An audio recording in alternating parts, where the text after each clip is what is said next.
نحمده ونستعينه ونستغفره ونؤمن به ونتوكل عليه ونعوذ بالله من شرور أنفسنا ومن سيئات أعمالنا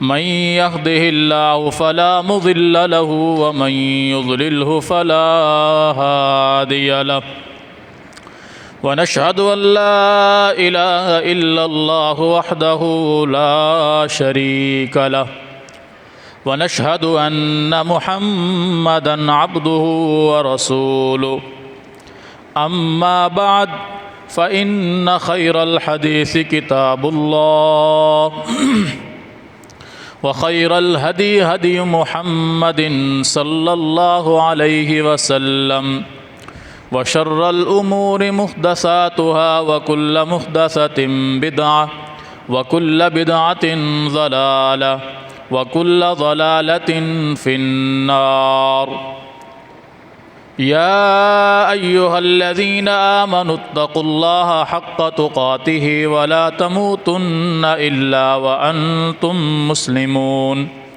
يا أيها الناس اتقوا ربكم الذي خلقكم من نفس واحدة وخلق منها زوجها وبث منهما رجالا كثيرا ونساء واتقوا الله الذي تساءلون به والأرحام إن الله كان عليكم رقيبا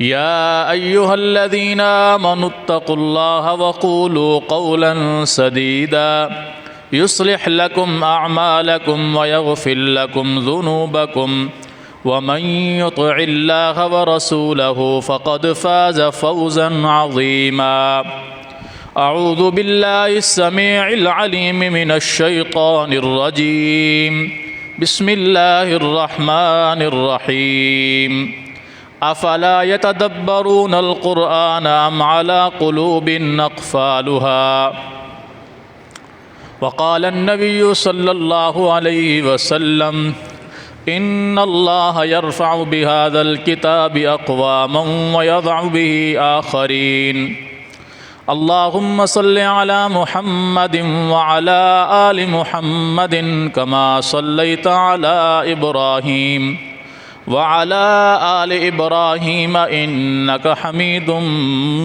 مجيد اللهم بارك على محمد وعلى آل محمد كما باركت على إبراهيم وعلى آل إبراهيم إنك حميد مجيد رب اشرح لي صدري ويسر لي أمري واحلل عقدة من لساني يفقهوا قولي رب زدني علما اللهم انفعنا بما علمتنا وعلمنا ما ينفعنا وزدنا علما سبحانك لا علم لنا إلا ما علمتنا إنك أنت العليم الحكيم ہر قسم کی حمد و ثنا اللہ جل جلالہ کی ذات اقدس کے لیے بے شمار اوپر والا اسپیکر بند کر دیں درمیان والا بٹن بے شمار بے حد و حساب درود و سلام ہوں امام الانبیاء سید الانبیاء امام الہدا امام الرسل جناب محمد الرسول اللہ صلی اللہ علیہ وآلہ وصحبہ وسلم کے ذات گرامی پر قرآن کریم کی سورہ محمد میں سے میں نے ایک آیت مبارکہ آپ کے سامنے تلاوت کی اللہ تعالیٰ سوالیہ انداز میں پوچھ رہا ہے کہ یہ لوگ قرآن پر غور و فکر نہیں کرتے یا ان کے دلوں کے اوپر تالے لگے ہوئے ہیں، یعنی قرآن جو راہ ہدایت ہے،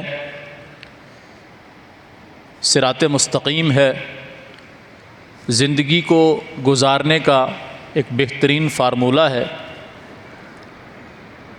اس سے بہتر گائیڈ لائن، اس سے بہتر انسان کے لیے رہنما، اس سے بہتر انسان کے لیے مشعل راہ کوئی ہو ہی نہیں سکتا۔ اس کے باوجود یہ لوگ قرآن پر غور و فکر کیوں نہیں کرتے؟ کیا ان کے دلوں پر تالے لگے ہوئے ہیں کہ اس وجہ سے ان کو سمجھ نہیں آ رہی؟ یہ بڑا عجیب سا سوال ہے اللہ رب العالمین کا کہ وہ اپنے بندوں سے اس طرح پوچھ رہا ہے۔ قرآن ایسی عظیم الشان کتاب ہے کہ جس نے پہلی تمام کتابوں کی تصدیق کی ہے کہ وہ اللہ کی طرف سے نازل کردہ تھیں۔ بعد میں ان کتابوں کے ماننے والوں نے ان کتابوں کے اندر تحریفات کی، ان کو بدل ڈالا، یہ بھی قرآن نے واضح کیا۔ لیکن یہ قرآن یہ بھی اللہ کی طرف سے نازل کردہ کتاب ہے، مگر یہ ایسی مضبوط اور محکم کتاب ہے کہ اس کے اندر رد و بدل کی گنجائش ہی نہیں ہے۔ وہ کتاب جو پہلے نازل ہوئی خاص قوم پر، خاص نبی پر، خاص علاقے کے لیے تھی۔ جتنی بھی کتابیں آئیں مختلف نبیوں کے لیے، ان کی قوموں کے لیے، ان کے علاقوں کے لیے، ان کے شہروں کے لیے اس کے اندر احکامات تھے۔ دوسری کسی قوم، قبیلے یا خاندان کا یا کسی امت کا مسئلہ ان کی کتاب کے اندر درج نہیں ہوتا تھا۔ یہود میں سے ایک عورت سیدنا عیسیٰ علیہ السلام کے پاس آئی اور آ کر اپنا مسئلہ بیان کیا کہ یہ ہمارا مسئلہ ہے، اس کو حل کیجیے۔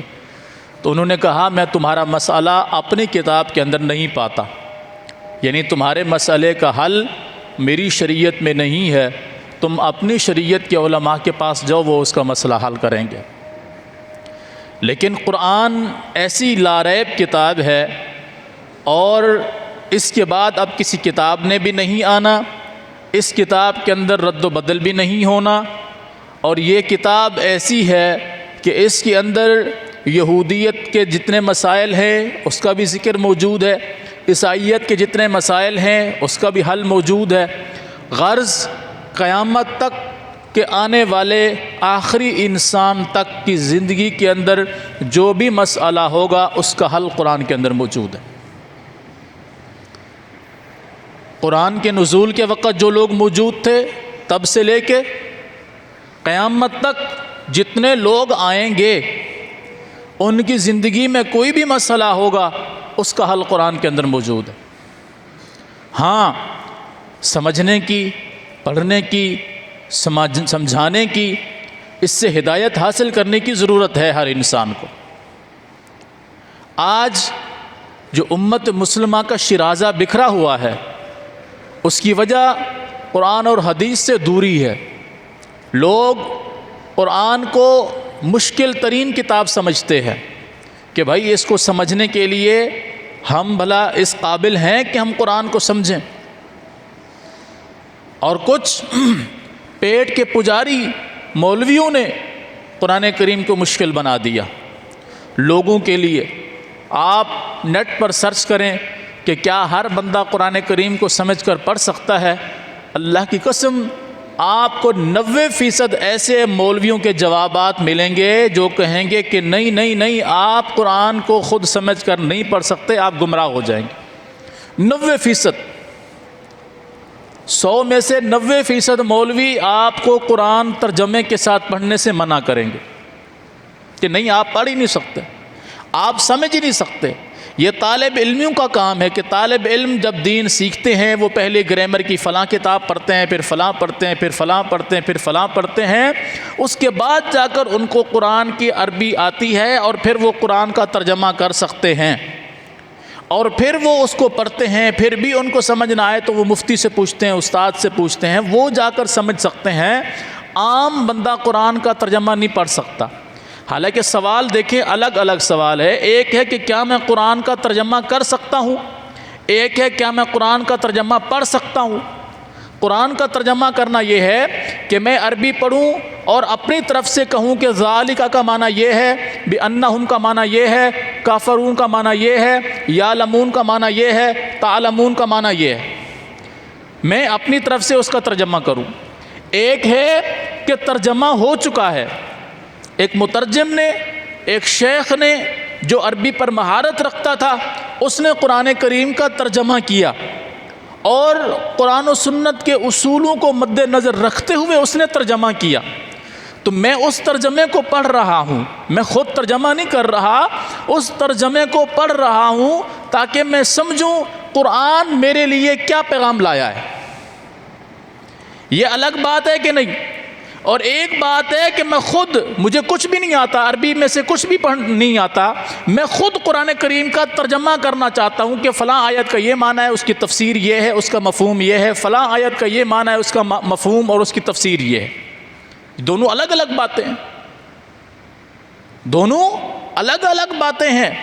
مفتی سے سوال کیا ہوتا ہے کہ کیا میں قرآن کریم کو ترجمے سے پڑھ سکتا ہوں؟ حالانکہ اسے اصولی طور پر یہ جواب دینا چاہیے تھا کہ ہاں آپ فلاں ترجمے کو پڑھیں، حد الوسع کوشش کی گئی ہے کہ اس کے اندر غلطی نہیں ہے، ترجمے میں غلطی نہیں ہے، لیکن پھر بھی اگر آپ کو کہیں پر کوئی بات سمجھ نہ آئے تو آپ پوچھئے گا، کیونکہ لازمی نہیں ہے ترجمہ پڑھتے وقت ہر بات کا مقصد اس انسان کو سمجھ میں آ جائے۔ کہیں پر کوئی لفظ ایسا آ جائے گا، کوئی مشکل اس کو پیش آ جائے گی اور وہ یہ کہے کہ جی میں نے تو قرآن میں پڑھا ہے۔ مثال کے اندر قرآن کریم کے اندر اللہ رب العالمین فرماتا ہے یا ایھا الذین آمنوا لا تقربوا الصلاۃ، اے ایمان والو تم نماز کے قریب نہیں جانا۔ اب کوئی بندہ قرآن کریم کی آیت مبارکہ صرف اتنا سا ترجمہ پڑھ لے، اے ایمان والو تم نماز کے قریب نہ جاؤ، وہ لوگوں کو کہتا پھرے کہ بھئی نماز کی چھٹی ہو گئی ہے، نماز ختم، آج کے بعد نماز کی ضرورت نہیں ہے۔ کیوں؟ قرآن میں لکھا ہوا ہے ایمان والو تم نماز کے قریب نہیں جانا۔ اس نے اتنا سا پڑھا ہے، قرآن کے اندر پوری وضاحت ہے وَأَنْتُمْ سُكَارَىٰ، کس حالت میں تم نماز کے قریب نہ جاؤ؟ جب تم نشے کی حالت میں ہو۔ اچھا اب اگر کوئی اتنا سا بھی پڑھ لے کہ تم نماز کے قریب نہ جاؤ جب تم نشے کی حالت میں ہو، تو یہاں سے وہ مسئلہ نکال سکتا ہے جی نشہ آج بھی حلال ہے، جب نشہ کیا ہوا ہو تب نماز نہیں پڑھنی، جب نشہ نہ ہو تب نماز پڑھ لو۔ کیا خیال ہے؟ اسے پوچھنا چاہیے کہ اس آیت مبارکہ کا اصل معنی مفہوم کیا ہے؟ کیا نماز سے منع کیا جا رہا ہے یا اس آیت میں نشے کی اجازت دی جا رہی ہے؟ تو آپ کو مفتی، آپ کو عالم سمجھائے گا کہ بھائی یہ اس وقت کی آیت ہے، نشے کا ذکر اس میں موجود ہے جب نشہ، شراب یہ چیزیں لوگوں کے لیے حلال تھیں۔ اس وقت یہ تھا کہ جب تم نشہ کر چکے ہو، شراب پی چکے ہو، اب تم نماز کے لیے نہ جاؤ جب تک تمہارا نشہ نہ اتر جائے۔ وہ اس لیے کہ تم نشے کی حالت میں ہو گئے تو اپنے لیے رحمت کی دعا کرنے کی بجائے کہیں اپنے لیے اللہ سے عذاب نہ مانگ لو۔ نشے میں انسان ہوش میں نہیں ہوتا، لیکن جب نشے کو حرام کر دیا گیا، شراب کو حرام کر دیا گیا۔ اچھا نشے سے مراد ایک چیز یہ بھی ہے، آج انسان بیمار ہوتا ہے، اس کو کوئی آپریشن ہوتا ہے تو کیا خیال ہے ڈاکٹر اس کو بے ہوش کرنے کے لیے نشہ دیتا ہے کہ نہیں دیتا ہے؟ بتائیے، کوئی بڑا آپریشن ہو، میجر آپریشن ہو، جہاں انسان کو بے ہوش کرنا ضروری ہو، وہاں ڈاکٹر اس کو انجیکشن یا کلوروفارم یا کچھ بھی اس کو بے ہوش کرنے کے لیے دیتا ہے کہ نہیں دیتا ہے؟ اب انسان نشے کی حالت میں ہے، نماز کا ٹائم ہو گیا ہے، اب اسے کیا چاہیے؟ اب یہ نماز نہ پڑھے، ابھی یہ نماز نہ پڑھے جب تک کہ اس کا نشہ اتر نہ جائے اور یہ بالکل اپنے ہوش و حواس میں نہ آ جائے، نماز کی اس کو رخصت ہے۔ جیسے ہوش و حواس میں آ جائے گا پھر یہ اپنی نماز جو رہ گئی تھی اس کی قضا کرے گا۔ تو بات سمجھ میں آتی ہے؟ لیکن ایک انسان کہے جی نماز میں کے قریب نہیں جانا، قرآن نے منع کر دیا ہے، نشہ حلال ہے، قرآن کہتا ہے جب نشے کی حالت میں وہ نماز نہیں پڑھنا، اس کا مطلب نشہ کر سکتے۔ تو یہ گمراہی ہے انسان کی، یہ انسان کی گمراہی ہے، وہ اس کو خود سمجھنا چاہتا ہے۔ اگر یہ آیت کا ترجمہ اس نے پڑھا ہے تو اسے چاہیے کسی مولوی صاحب سے، مفتی صاحب سے پوچھے اس آیت کا معنی مفہوم مجھے سمجھا دیں۔ اچھا قرآن کریم میں سورہ بقرہ کے اندر اللہ رب العالمین فرماتا ہے اے ایمان والو تم سود کو بڑھا چڑھا کر نہیں لو، سود کو بڑھا چڑھا کر نہیں لو، زیادہ نہیں لو۔ تو کوئی کہنے والا کہہ سکتا ہے کہ قرآن نے کہا ہے سود کو بڑھا چڑھا کر نہیں لینا، مانا تھوڑا بہت لے سکتے ہیں،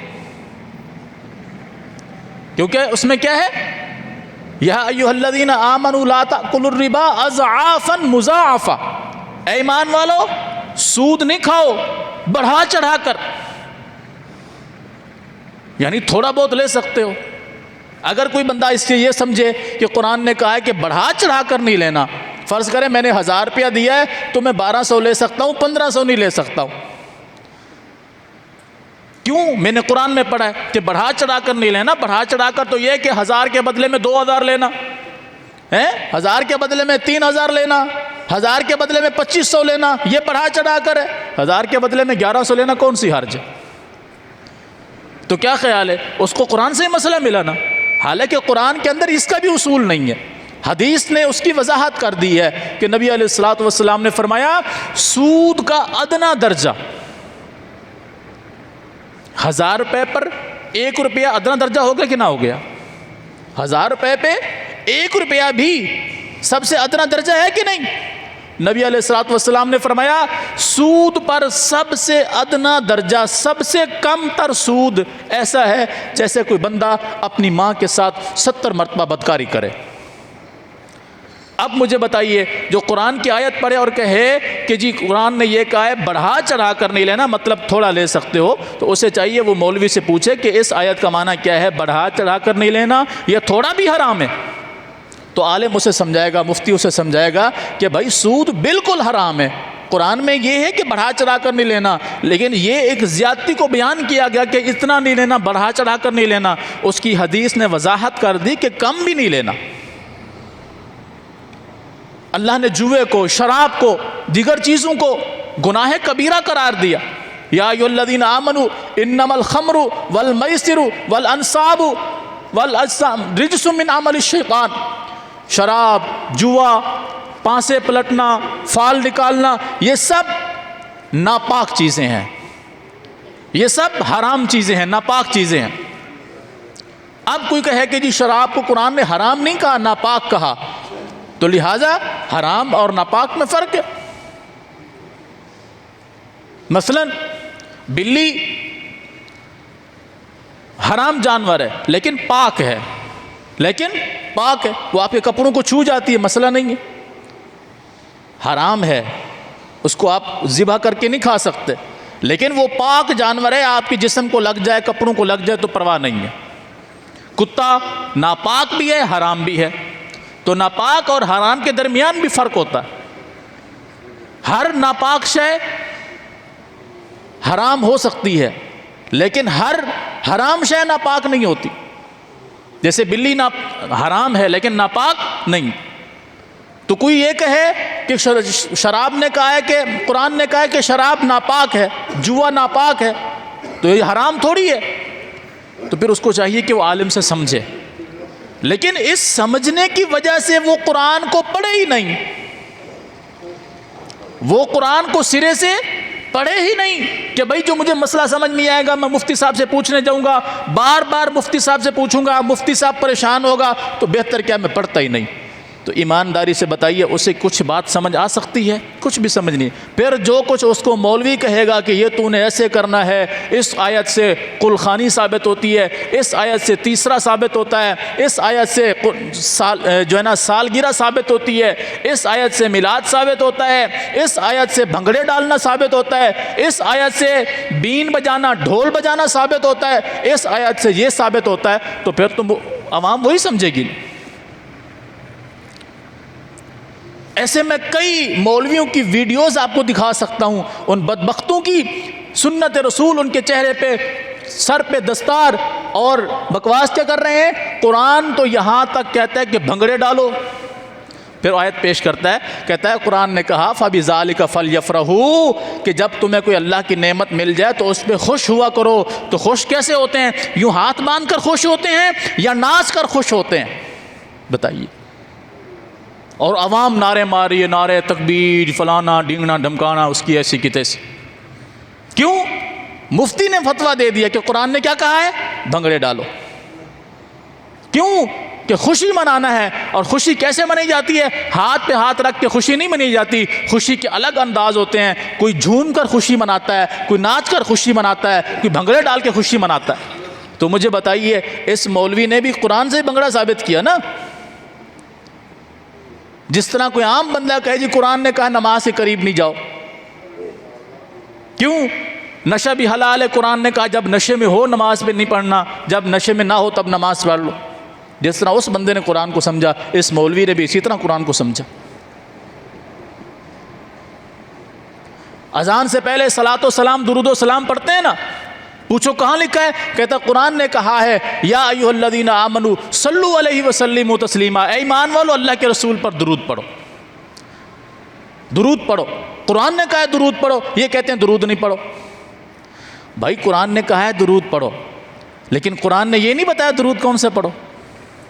بتائیے، قرآن نے کہا ہے درود پڑھو، قرآن نے کہا ہے حضور پر سلام پڑھو، لیکن کیا قرآن نے یہ نہیں بتایا کون سا درود پڑھنا ہے، کون سا سلام پڑھنا ہے؟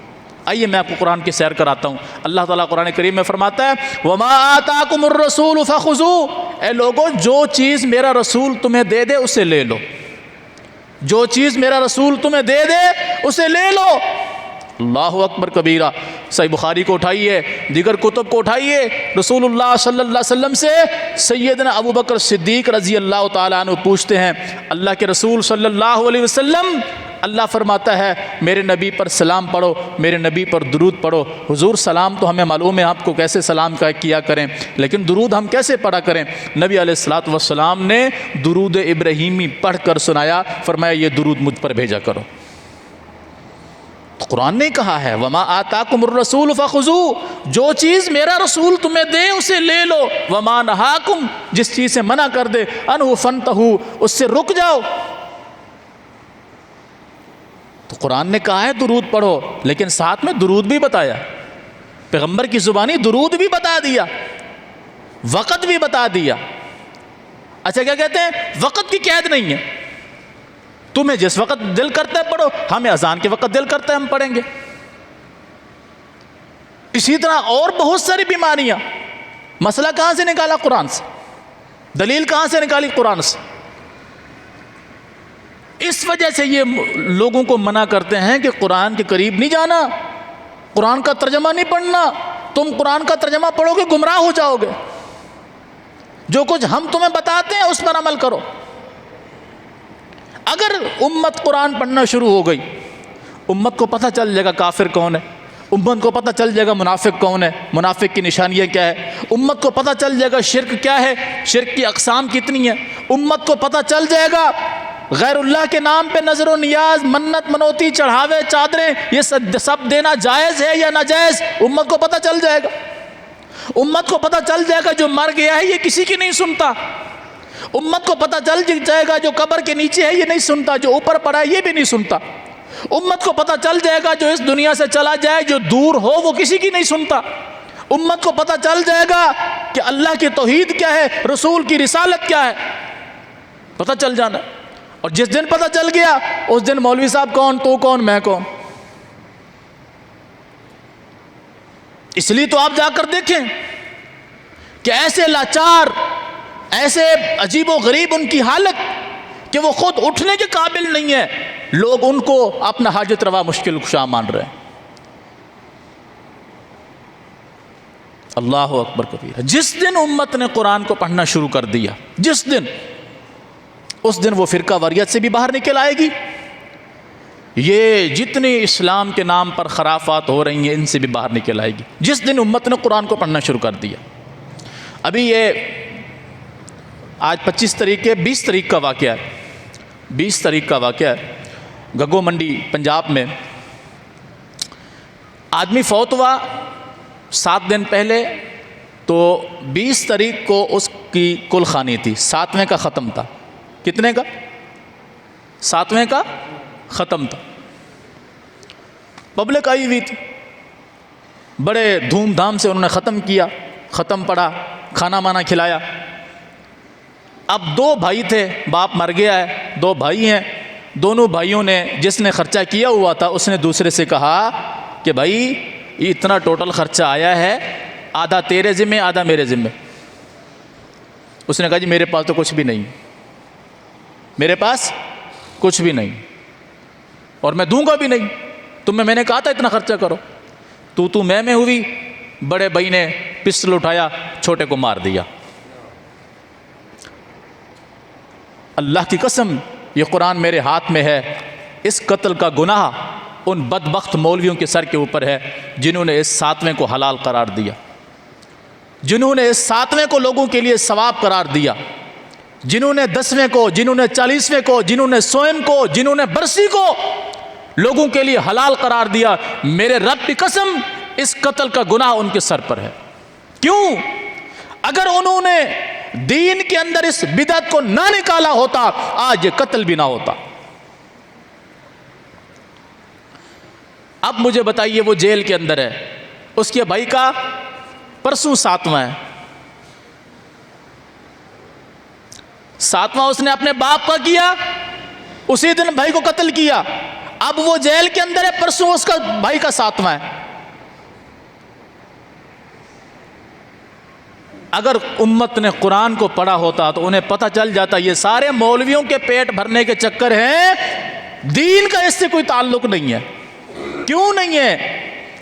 محمد الرسول اللہ صلی اللہ علیہ وسلم کی سب سے پیاری اور قریبی بیوی، سب سے پیاری بیوی، جس نے اپنا سارا مال حضور کے قدموں میں نچھاور کر دیا، جس کی بطن اطہر سے اللہ نے رسول اللہ صلی اللہ علیہ وسلم کو 2 بیٹے اور 4 بیٹیاں عطا فرمائیں، سیدہ طیبہ طاہرہ خدیجہ رضی اللہ تعالی عنہا رسول اللہ صلی اللہ علیہ وسلم کی زندگی میں فوت ہوئی کہ نہیں ہوئی؟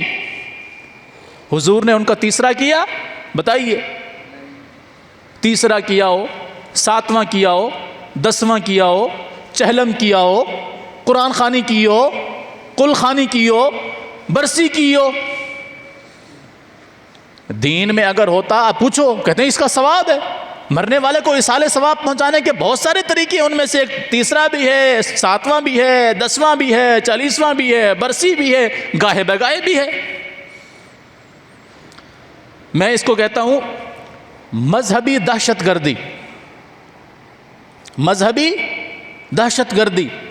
آپ جانتے ہیں اس وقت ہمارے بجلی کی بلوں میں کتنے طرح کے ٹیکس لگے ہوئے، بجلی کے جتنے یونٹ استعمال کیے اس کے پیسے بھی آپ نے بھرنے ہیں، جس چیز سے بجلی بنی اس کے پیسے بھی آپ نے بھرنے ہیں، وہ جو میٹر آپ نے خریدا تھا اس کا رینٹ بھی آپ نے بھرنا ہے، وہ جس چیز حکومت کو اس کا ٹیکس بھی آپ نے دینا ہے، کچھ بھی استعمال نہ کریں فکس چارجز بھی آپ نے دینے ہیں۔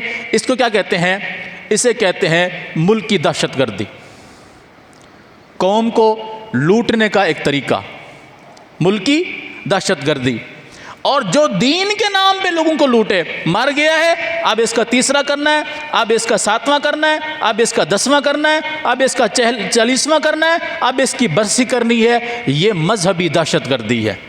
دین کے نام پہ لوگوں کے جیبوں سے پیسہ نکالنا ہے، لوٹنا ہے، اسے مذہبی دہشت گردی کہتے ہیں۔ جائیے، اگر یہ شریعت مطہرہ میں ثابت ہے، اللہ کی قسم یہ اللہ کا قرآن موجود ہے، الحمد کے الف سے لے کے والناس کی سین تک کوئی ایک آیت مبارکہ ایسی دکھا دیجئے جس میں تیسرا، 10واں، 40واں، چہلم کسی چیز کا کوئی ثواب، کوئی ثبوت ملتا ہو۔ اور میں نے کیا بتایا، رسول اللہ صلی اللہ علیہ وسلم کی سب سے پیاری بیوی آپ کی زندگی میں فوت ہو رہی ہیں، آپ نے اس کا نہ تیسرا، 10واں، 40واں کچھ بھی نہیں کیا۔ آپ کے 2 بیٹے آپ کی زندگی میں فوت ہو رہے ہیں، قاسم اور عبداللہ، دونوں کا آپ نے کوئی 10واں، 40واں، 7واں کچھ بھی نہیں کیا۔ آپ کی 3 بیٹیاں آپ کی زندگی میں فوت ہو رہی ہیں، سیدہ زینب، سیدہ ام کلثوم، سیدہ رقیہ رضی اللہ عنہن اجمعین، ان تینوں میں سے کسی کا حضور نے نہ 10واں، 30واں، 40واں کچھ بھی نہیں کیا۔ حضور کے سب سے پیارے چچا جن کو سید الشہداء کہا، سیدنا امیر حمزہ رضی اللہ تعالی عنہ، جو جنگ احد میں شہید ہوئے، اور اسی دن 70 صحابہ اور بھی شہید ہوئے، آج بھی ان کی قبریں احد کے مقام پر موجود ہیں۔ نبی علیہ الصلوۃ والسلام نے کسی کا 10واں 40واں 7واں کچھ بھی نہیں کیا۔ اگر امت نے قرآن کو پڑھ لیا، حدیث کو ترجمے کے ساتھ پڑھ لیا، امت سمجھ جائے گی یہ سارے کے سارے مذہبی دہشت گردی کے طریقے ہیں، لوٹنے کے طریقے ہیں۔ اس لیے مولوی کہتا ہے قرآن کے قریب نہیں جانا۔ قرآن کو ترجمے سے پڑھو گے تو آپ تو گمراہ ہو جاؤ گے، قرآن کو پڑھو گے تو ایسا ہو جائے گا۔ مجھے بتائیے، یہ جو 20 تاریخ کو اس بندے نے اپنے بھائی کو مارا، باپ کے 7ویں پر اس نے اپنے بھائی کو قتل کیا خرچہ نہ دینے پر، پرسوں اس کا 7واں ہے، تو بتائیے اگر قرآن و سنت کے اندر ہوتا تو قرآن و سنت میں کوئی قتل و غارت نہیں ہے۔ آپ نماز پڑھنے آئے ہوئے ہو، کسی نے آپ کی کن پٹی پہ بندوق رکھی تھی کہ جمعہ پڑھنے کے لیے جاؤ؟ بتائیے، آپ جو اپنے گھر سے سفر کر کے مسجد کے اندر جمعہ پڑھنے کے لیے آئے ہیں، جمعہ اسلام میں ثابت ہے نا، اللہ کا حکم ہے، اس کے رسول کا حکم ہے، دین کے اندر ہے۔ کیا کسی نے آپ کی کن پٹی پہ بندوق رکھی تھی جمعہ پڑھنے جاؤ؟ نہیں، کیونکہ آپ کو پتہ ہے میں مسلمان ہوں، مجھ پر جمعہ فرض ہے، میں مسلمان ہوں، مجھ پر نماز فرض ہے، میں مسلمان ہوں، صحت مند ہوں، تندرست ہوں، مجھ پر روزہ فرض ہے، میں مسلمان ہوں، صحت مند ہوں، مالدار ہوں، میرا مال زکوٰۃ کے نصاب کو پہنچتا ہے، مجھ پر زکوٰۃ دینا فرض ہے، میں مسلمان ہوں، صحت مند ہوں، تندرست ہوں، مالدار ہوں، مجھ پر زندگی میں 1 مرتبہ حج کرنا فرض ہے۔ کوئی آپ کو کن پٹی پہ رکھ کے آپ سے زکوٰۃ وصول نہیں کر سکتا کہ آپ 2.5% کی بجائے 3% دیں گے۔ قرآن نے، حدیث نے آپ کو 2.5% کہا تو 2.5% دینی پڑے گی، اس سے زیادہ نہیں۔ کوئی آپ سے 3% نہیں لے سکتا۔ کوئی آپ کو یہ نہیں کہہ سکتا کہ آپ ہر سال حج کرنے جائیں، کوئی آپ کو یہ نہیں کہہ سکتا کہ آپ ہر دوسرے دن عمرہ کرنے جائیں، کوئی آپ سے یہ نہیں کہہ سکتا رمضان کے روزوں کے علاوہ سارا سال بھی آپ نے روزے رکھنے ہیں، کوئی آپ کو یہ نہیں کہہ سکتا دن میں 5 کی بجائے 7 نمازیں آپ نے پڑھنی ہیں۔ اسلام تو یہ ہے۔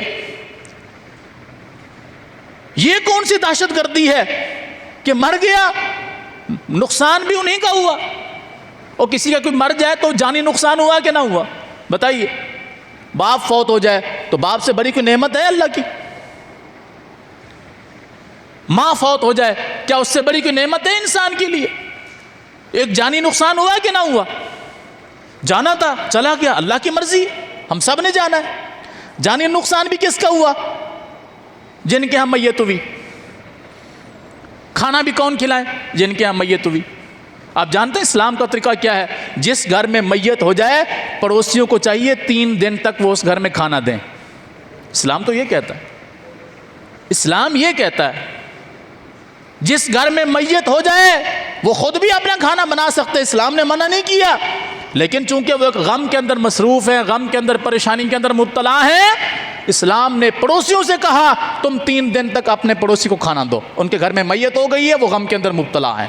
اسلام تو یہ ہے، یہ تھوڑی کہا کہ 3 دن تک کھانا دو پھر تیسرے دن ان کے گھر میں پلتھی مار کے بیٹھ جاؤ۔ ہاں بھی اچھا وہ میت تو ہو گئی ہے، ابھی تیسرے کا کیا پروگرام ہے، کیا کر رہے ہیں؟ چاول بنائیں گے، قورمہ بنائیں گے، کیا بنائیں گے؟ یہ میت والے گھر میں بیٹھ کے مینیو تیار ہو رہا ہوتا ہے۔ تف ہے تمہاری عقل کے اوپر، کیا مینیو تیار کرنا ہے؟ ادھر ابھی جنازہ نہیں اٹھا ہوتا، جنازہ ابھی نہیں اٹھا ہوتا، اعلان ہوتا ہے کہ بھائی کھانا کھا کے جانا۔ اور آج ایک مسئلہ سن لو، اللہ کی قسم صحابہ کرام رضوان اللہ علیہم اجمعین میت والے گھر میں کھانا کھانے کو نوحہ سمجھتے تھے، اور نوحہ اسلام کے اندر حرام ہے، بلکہ نوحہ کرنے والوں کے اوپر اسلام نے لعنت کی ہے۔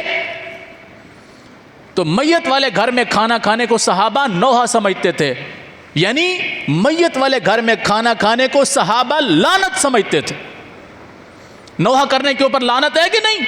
نبی علیہ السلام نے فرمایا اللہ کی لعنت ہو اس شخص پر جو نوحہ کرتا ہے، جو گریبان چاک کرتا ہے، جو اپنے آپ کو تھپیڑے مارتا ہے، جو اپنے بال نوچتا ہے، اس کا اسلام سے کوئی تعلق نہیں ہے۔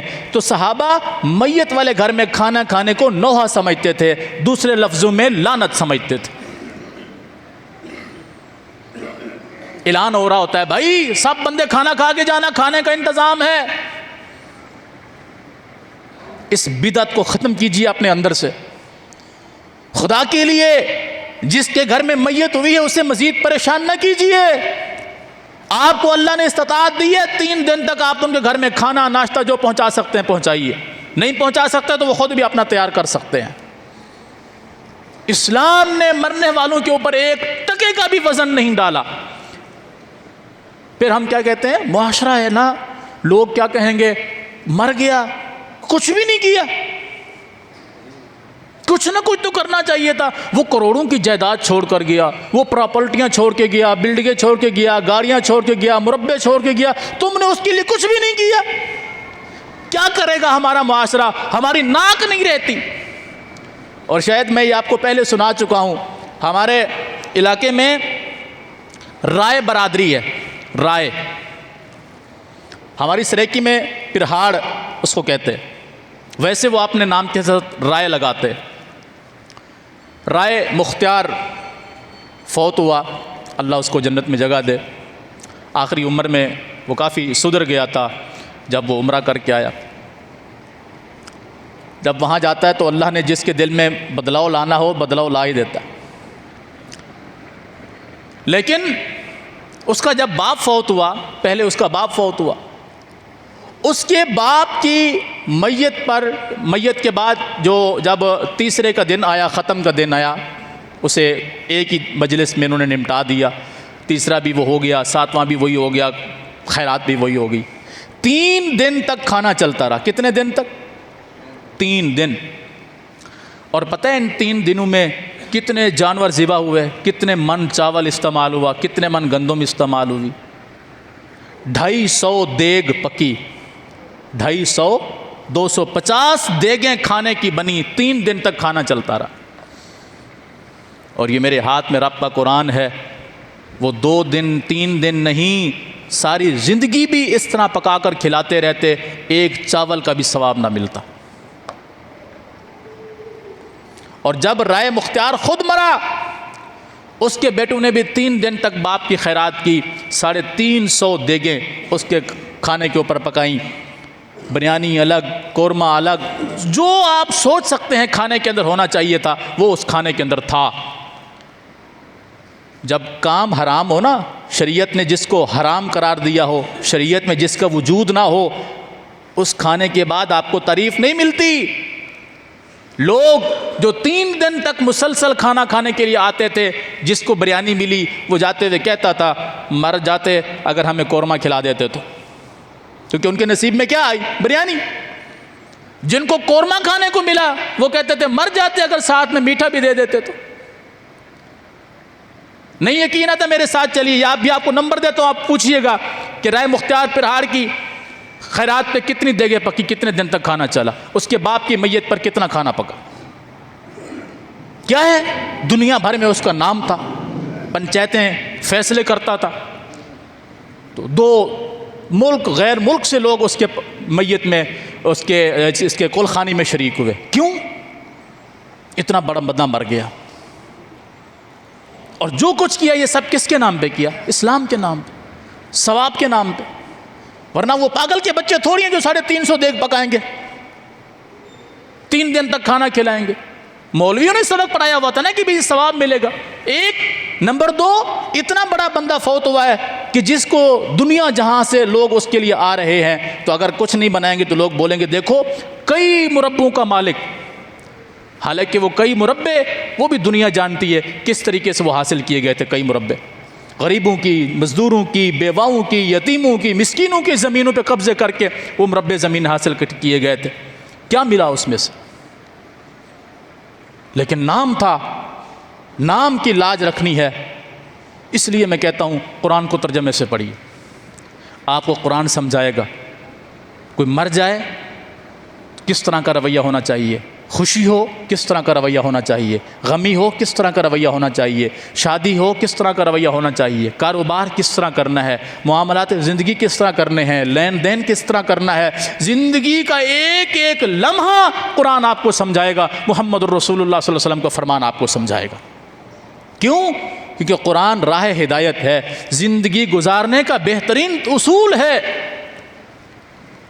اور نبی علیہ الصلوۃ والسلام کو فرمان ہے ان اللہ یرفع بہذا الکتاب اقواما ویضع بہ آخرین، اللہ اسی قرآن کے ذریعے لوگوں کو بلندیاں عطا فرماتا ہے اور اسی قرآن کی وجہ سے اللہ لوگوں کو ذلیل کر دیتا ہے۔ جو اس کو سمجھتے ہیں، اس کو پڑھتے ہیں، اس پر عمل کرتے ہیں، اللہ اسے بلندی عطا فرماتا ہے۔ جو اس کو غلط طریقے سے استعمال کرتے ہیں، صرف رسم و رواج کے لیے، صرف منت منوتیوں کے لیے، اللہ ایسے لوگوں کو ذلیل کر دیتا ہے۔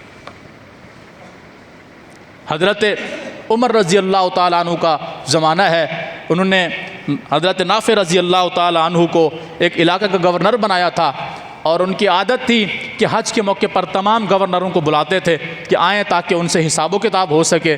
جب حضرت نافع آئے، پوچھا تم اپنے پیچھے کس کو چھوڑ کے آئے؟ کہنے لگے ابن ابزا یا ابن بیضہ کے بیٹے کو چھوڑ کر آیا ہوں۔ کہا وہ کون ہے؟ کہا ہمارے آزاد کردہ غلاموں میں سے ایک غلام ہے۔ کہا نافع تمہیں احساس نہیں ہوا کہ تم آزاد قوم کے اوپر ایک غلام کو حکمران بنا کر آئے ہو؟ تم نے کیا خوبی دیکھی اس میں؟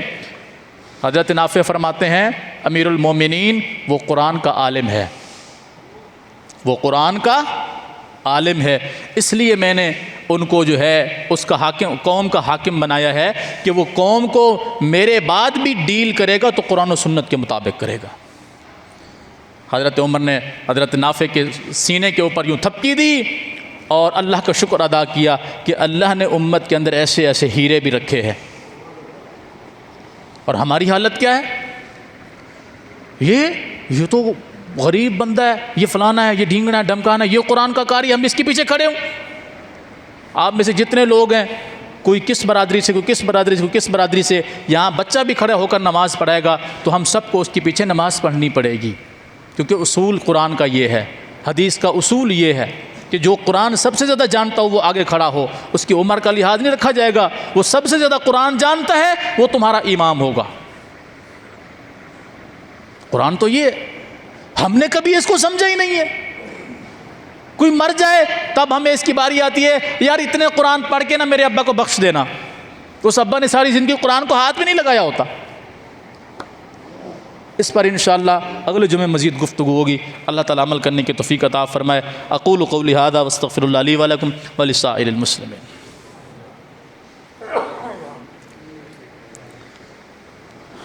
الحمد للہ نحمدہ ونستعینہ ونستغفرہ ونؤمن بہ ونتوکل علیہ ونعوذ باللہ من شرور انفسنا ومن سیئات اعمالنا من یہدہ اللہ